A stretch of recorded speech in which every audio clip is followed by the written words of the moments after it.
Pros get to do a lot of cool stuff. Ride nice bikes, go on seemingly endless warm weather training camps, and they get massaged as part of their job description. Not to mention the fact they're encouraged to live in places like the French Riviera, Girona, Andorra, and Lucca in Italy, which has brilliant ice cream, man. I think they call it gelato. Well, it's not always plain sailing for the pros. Oh no, it can be a tough place out there in the pro peloton. So, coming up are a list of things us mere mortals can do that the pros just can't. You're right, Connor. Stop my ice cream. Oh, we'll go get another one, come on.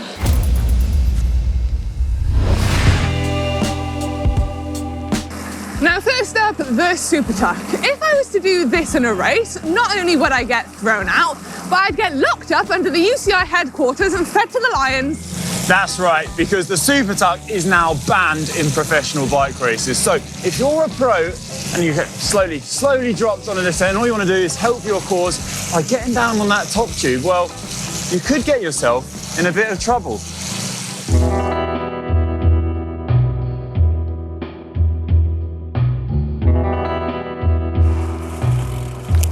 Been here for 3 hours, looking for cyclists doing the super tuck. Haven't seen any yet. What? Who's this? Excuse me, miss! Come back here! Hey! Hey, come back! That's illegal! Get back on that saddle! What do you think you're doing? No! Good news is, as non-pros, we can ride in the super tuck all day, every day, until our heart's content. However, disclaimer, probably best to not actually do it because, well, the UCI are just looking out for our health and safety. So, man, I'm best to get back on that saddle. It's pretty sketchy down there. Safer up here. Yeah, it's a sketchy manoeuvre, so don't do it.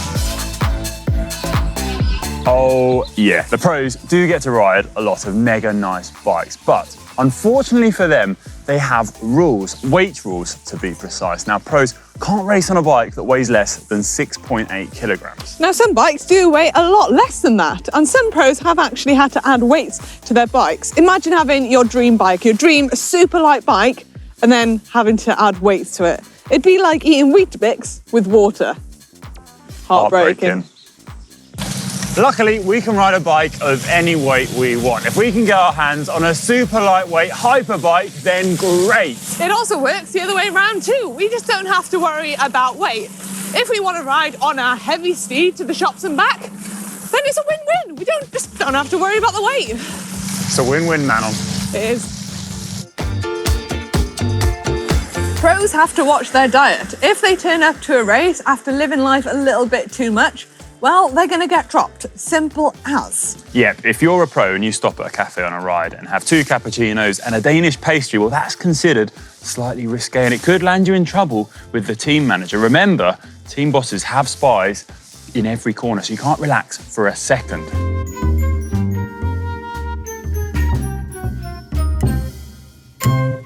On the other hand, no one gives 2 fiddles what we eat. We can stop at a cafe and eat what we want. We can eat all of these. Crisps and sandwiches and coffee and cake. Oh. Carrot cake. Eat till our heart's content.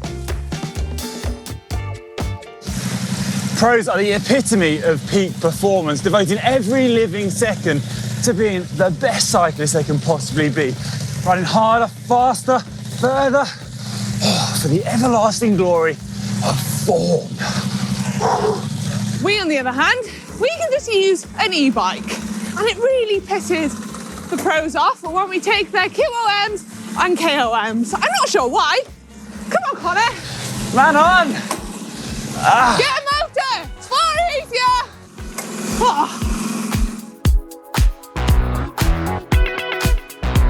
Okay, admittedly, pros get to ride a lot of nice gear. We aren't questioning that.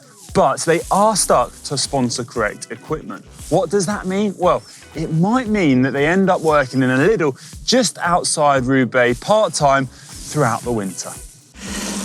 It does also mean that the pros might have to ride bikes that they don't like. But then we'll never really know if the pros don't like the bikes they ride because that's what press officers are for. But believe me, it does happen. We, on the other hand, get to ride whatever the hell we want. And we also get to choose what components we'd like to use. Tyres, wheels, saddle. The cycling world really is our oyster. Ever fancied lazing about on the sofa on the weekend? The weather is terrible. It is peeing it down and you just don't want to ride your bike in that.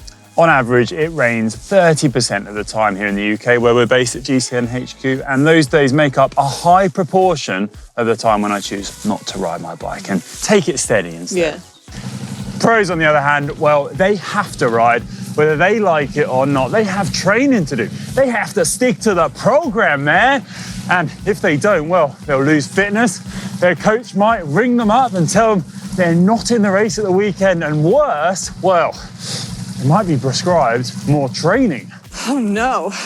We, on the other hand, we can take rest days whenever we want, or even rest weeks. Or then, when we fancy going out and ripping our legs off, what we can. It's bloody brilliant! Oh, it's brilliant, isn't it, man? Let's go. Woohoo!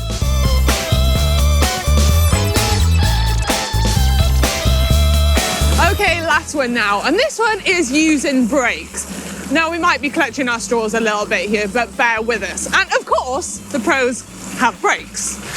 For example, imagine this one, okay? You're charging down the Via Roma, the bottom of the Cipressa is looming, and the win at the famous Italian classic, Milan-San Remo, is on the cards. Your DS is screaming at you through the radio.